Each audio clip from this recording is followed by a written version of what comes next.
Assalamualaikum warahmatullahi wabarakatuh. Kawan Bukesah, kembali lagi bersama saya Ita Alwan Andela. Dalam ruang informasi Anda, saya akan menemani Anda beberapa waktu ke depan di acara podcast Bukesah, Bincang Kesehatan, Aku Sehat, Nuan Sehat, Sehat milik kita bersama. Baik, kawan Bukesah, pada kesempatan hari ini saya tidak sendirian. Saya akan ditemani oleh salah satu narasumber. Kita akan kenali lebih lanjut siapakah beliau dan dari mana pekerjaannya, instansinya. Dan di sebelah kanan saya sudah ada, silakan perkenalan diri. Baik, terima kasih. Assalamualaikum warahmatullahi wabarakatuh. Selamat siang dan salam sejahtera untuk kita semua. Seperti yang diminta oleh Mbak Ita tadi ya, Iya. Saya disuruh memperkenalkan diri ya. Nama saya Siti Wahdah. Saya dari Seksi Gizi Bidang Kesehatan Masyarakat Dinas Kesehatan Kabupaten Kapuasulu. Jadi Mbak Ita, saya di dinas ini sudah cukup lama ya, sejak tahun 2000 sampai sekarang. Mudah-mudahan juga sampai nanti dan seterusnya masih bisa mengabdi di sini. Menuju 21 tahun berarti mengabdi di Dinas Kesehatan. Ya, kira-kira begitu lah. Pertama bertugas apakah langsung di Dinas Kesehatan? Jadi dulu bertugas SK-nya itu di Puskesmas Putus Gol Selatan. Tapi dulu namanya kan Bedamin ya. Oke. Nah, di situ itulah pertama saya bekerja, pengalamannya dari situ namanya. Iya. Jadi Kak Wahdah ini sudah melanglang buana, tidak langsung di Dinas Kesehatan ya Kak ya. Iya. Tetapi masih berproses dulu di tahapan Puskesmas sampai hari ini beliau bisa dikatakan sebagai mentor untuk teman-teman Puskesmas dalam program gizi terutama untuk Kabupaten Kapuasulu. Kalau saya bisa kasih lebih dari 4 jempol, saya kasih 4 jempol untuk Kak Wahdah. Oke, Kak Wahdah, seperti yang kita ketahui di tanggal 25 Januari kemarin, Betul? ya, itu merupakan Hari Gizi Nasional ke-61. Iya. Nah, berkaitan dengan Kak Wahdah sekarang berada di posisi Seksi Gizi. Kalau saya tidak salah ingat kemarin dengan tema Remaja Sehat Bebas Anemia. Iya, betul sekali. Nah. Itu yang diusung Kemenkes dalam rangka memperingati Hari Gizi Nasional yang ke-61. Oke. Nah, kenapa sih kalau saya boleh tahu remaja menjadi salah satu indikator untuk program pemerintah dalam rangka perbaikan gizi gitu Kak? Oke, jadi saya persempit sedikit ya, karena memang terkaitan dengan anemia ini kan lebih ke remaja putri ya. Iya. Nah, yang jadi pertanyaan nyambung ke Mbak Ita tadi, kenapa kok remaja putri? Iya. Nah, seperti yang kita ketahui bahwa remaja putri ini merupakan salah satu kelompok sasaran yang rentan terhadap anemia. Oh, Nah, karena kenapa gitu? Pertanyaan kan begitu. Nah, jadi remaja putri ini kan banyak kehilangan darah ketika dia menstruasi, Oke. ya kan?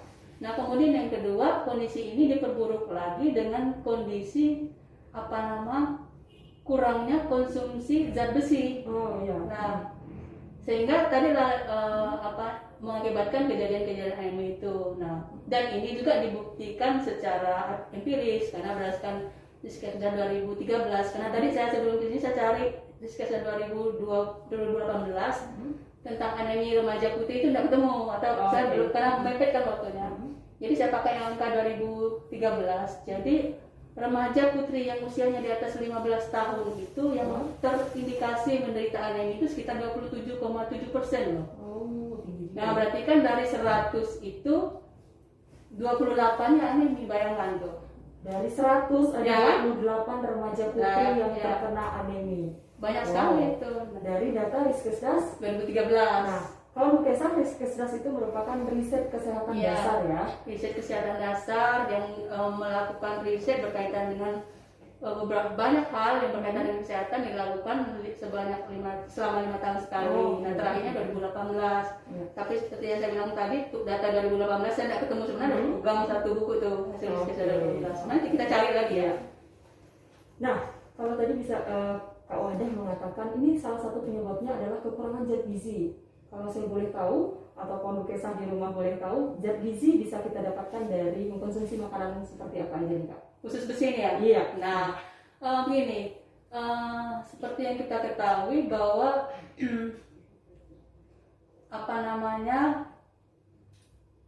HB, atau hemoglobin di dalam darah itu kan diperlukan tubuh kita untuk mengangkut oksigen ke seluruh tubuh, di mana oksigen itu nanti akan menyebarkan zat gizi ke sel-sel jaringan dalam tubuh kan. Nah, pertanyaan tadi, zat gizi apa yang memberikan sumbangsi terhadap besi ya? Iya. Nah, ada dua ini. Yang pertama zat gizi yang sumbernya apa namanya hem. Hmm. Hem berasal dari zat besi yang berasal dari hewani. Oke. Ya. Kemudian yang non hem dari nabati. Tetapi sebaiknya memang untuk menjaga kondisi kadar Hb kita siapapun itu dianjurkan untuk mengkonsumsi zat besi yang sumbernya dari hem tadi. Kenapa? Karena uniknya dari zat besinya, begitu kita konsumsi dia nggak bisa kita serap 100% di seluruh tubuh. Khusus yang hem yang dari hewani tadi, ya bisa dari terutama dari daging merah ya, kayak daging sapi dan kawan-kawannya itu. Nah dia itu bisa diserap sampai 30%. Lebih besar ya? Lebih besar. Ya? Nah, yang lain lagi, yang tadi seperti saya bilang yang non hem dari nabati, sayangnya itu dia hanya bisa diserap antara 1 sampai 10% coba. Nah, jadi kalau mau lebih efektif berarti harus dari yang hem tadi dari hewani atau bersumber dari daging-daging merah seperti daging sapi dan teman-temannya lah ya. Nah, kawan Bekesah, tadi kita sudah mengetahui dari mana saja sumber makanan yang bisa menghasilkan zat besi. Nah, terkait anemi pada remaja putri yang menjadi prioritas nasional juga ya, dampaknya kira-kira apa ya Pak ya kalau misalnya kita kekurangan zat besi atau terjadi anemia? Ya, sebenarnya ini bukan tidak simpel anemi remaja putri. Kaitannya begini, karena berkaitan dengan dampak-dampak jangka pendeknya itu kan kalau ketika seorang remaja putri ketika dia sekolah misalkan dia anemi, itu berpengaruh terhadap tingkat kehadirannya di sekolah, absensinya. Nah kebetulan ya sekarang kita mengabaikan kondisi yang pandemi sekarang ya, kondisi normal lah. Nah tentunya nanti kan berdampak ke prestasi belajarnya. Nah dampak jangka panjang ya ini yang mesti kita kita pahami bersama dan semestinya menjadi perhatian kita bersama nih. Kenapa kok ini penting? Karena anemi ini dampak buruknya terhadap jangka panjang itu ke kualitas sumber daya manusia. Ya kan? Nah, seperti yang saya jelaskan tadi, fungsi dari hemoglobin di dalam tubuh manusia itu kan bisa dijelaskan awalnya. Kenapa kok menjadi hal yang penting? Nah, banyak hal kenapa itu menjadi perhatian. Salah satu yang perlu menjadi perhatian kita bersama, nanti di tahun 2030 itu bangsa Indonesia ini mendapat yang namanya bonus demografi Mbak Ita.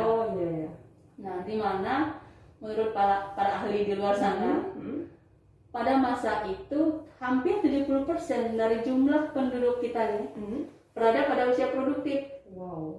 Di atas 15 tahun sampai 65 tahun. Nah, bagaimana ceritanya kalau tadi yang usia produktif ini anemi coba mau jadi apa kita kan? Sedangkan itu tadi bisa dikaitkan dengan kualitas hidup di masa depan. Kualitas bangsa kita ini tergantung dari remaja yang sekarang. Nah, maka itu pesan saya untuk yang milenial di luar sana itu memang kalau bisa menjaga terutama yang perempuan ya. Kadar hemoglobinnya tetap berarti kadar hemoglobin normal untuk yang remaja putri itu 12 mg per desiliter. Nah, kawan Bekesah terutama nih untuk para remaja putri, kalau saya bilang tadi bukan ajakan tetapi perintah untuk menjaga kondisi kesehatan kita terutama agar terhindar dari anemia. Tadi udah dikasih tahu sama Kak Wahdah bagaimana cara kita mendapatkan zat besi untuk memenuhi hemoglobin di dalam tubuh kita. Karena kalau saya tangkap tadi, perempuan itu disiapkan Tuhan untuk menjadi rumah pertama bagi kehidupan manusia di muka bumi ini. Sebelum kita melahirkan generasi yang akan datang. Tentunya setiap ibu akan mengharapkan anak-anaknya nanti akan menjadi generasi unggul untuk pembangunan bangsa Indonesia tercinta. Satu lagi saya tambahkan, ada hal yang juga mesti diperhatikan nih oleh kawan-kawan di sana. Terkait dengan sumber, tadi kan kita bicara tentang sumber zat besi kan. Nah, ada hal-hal juga yang di dalam tubuh kita ini membantu dan menghambat penyerapan zat besi itu di dalam tubuh. Tapi nanti kaitan dengan pembahasan selanjutnya tentang program pemerintah berkaitan dengan pemberian TTD itu kan. Nah, berarti kalau seperti ini kawan Bekesah akan ada next time kita berkomunikasi dengan Kak Wahdah terkait yang menghambat dan yang mempermudah asupan zat besi tadi di dalam tubuh kita.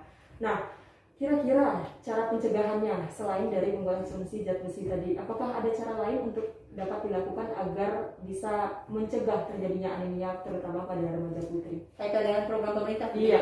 Nah, Kemenkes itu membuat program dalam kaitan dengan pencegahan anemia ini, khususnya pada remaja putri, yaitu melalui pemberian tablet tambah darah terhadap remaja putri di sekolah ya. Nah, remaja putri di sini yang usianya 12 sampai 18 tahun, Mbak. Nah, jadi anak-anak remaja putri yang berada di lingkungan sekolah di Indonesia ini mendapatkan satu tablet tambah darah. Oke.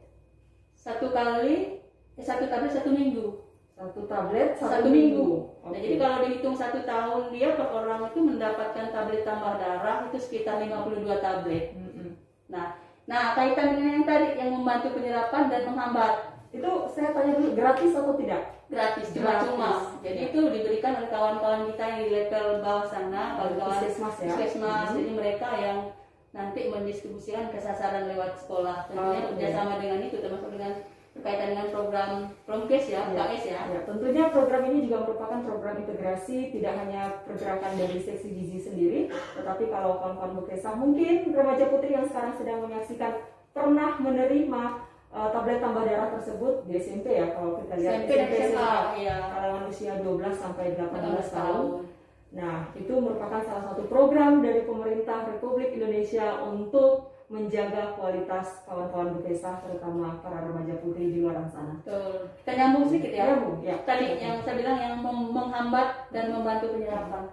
Nah, FE ini bisa diserap tadi karena walaupun dia makan banyak, tadi kan udah unik saya bilang, nggak bisa diserap 100%, hanya maksimal 30 yang kan.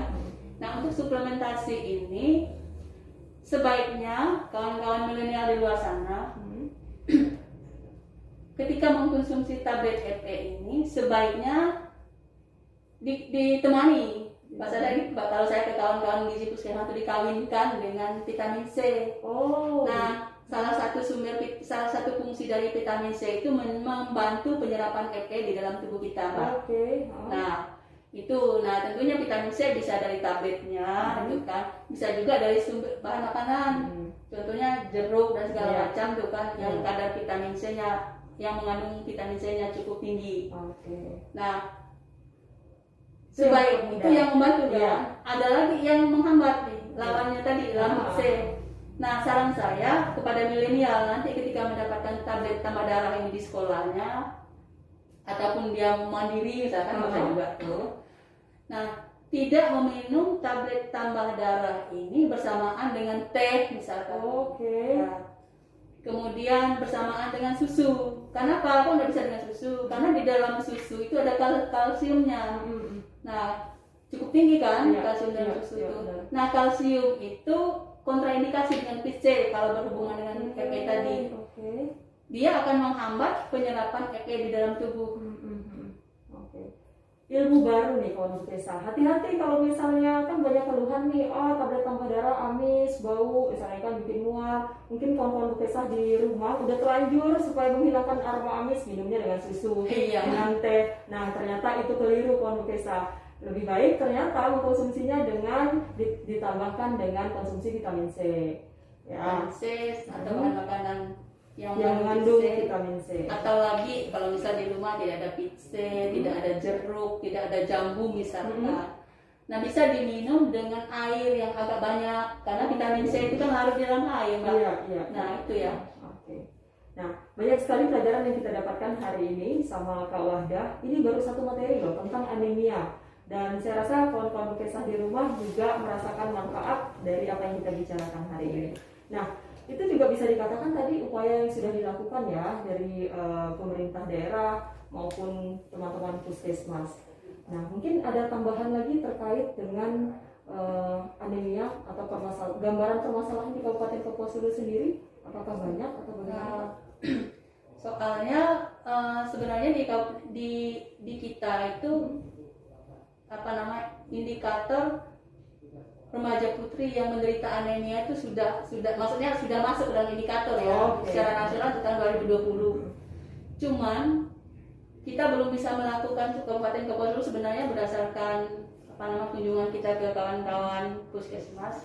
Harapannya tahun 2020 tuh mulai melakukan screening atau pemeriksaan HB terhadap anak sekolah yang berkaitan dengan remaja putri tadi. Nah, cuman karena pas Maret kemarin kita mendapatkan musibah yang luar biasa. Nah, belum ada yang melakukan hal itu, Mbak. Nah, mudah-mudahan ada perbaikan dengan kondisi kita ini. Saya berharap supaya nanti kita bisa mendapatkan berapa persen sih remaja putri yang menderita anemi dari yang diukur. Nah, terus untuk kondisi sekarang saya juga tidak bisa mengatakan berapa sih persentase anemi pada remaja putri di wilayah kita. Mudah-mudahan tahun depan ya, kalau tahun ini lah ya, kalau pandemi ini membaik, paling kita bisa dapat satu kecamatan sudah lah. Nah, demikian tadi kawan Bukesah bahwa program dari Seksi Gizi sendiri bahwa sebenarnya akan dilakukan screening untuk remaja-remaja di Kabupaten Kapuasulu secara khususnya. Mungkin pembicaraan kita terkait kasus anemia pada remaja putri cukup sampai di sini.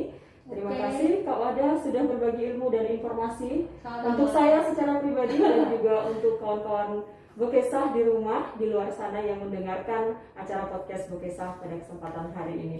Kami pamit undur diri. Saya Ita Mandela. Terima kasih kepada Kak Wahdah yang sudah hadir bersama kita. Tetap stay tune, saksikan terus podcast Bukesah di IG Promkes Kapuasulu dan juga Facebook Gerakan Masyarakat Hidup Sehat Kapuasulu serta YouTube Sehat Bersama Promkes Kapuasulu. Aku sehat, Nuan sehat, sehat milik kita bersama. Terima kasih.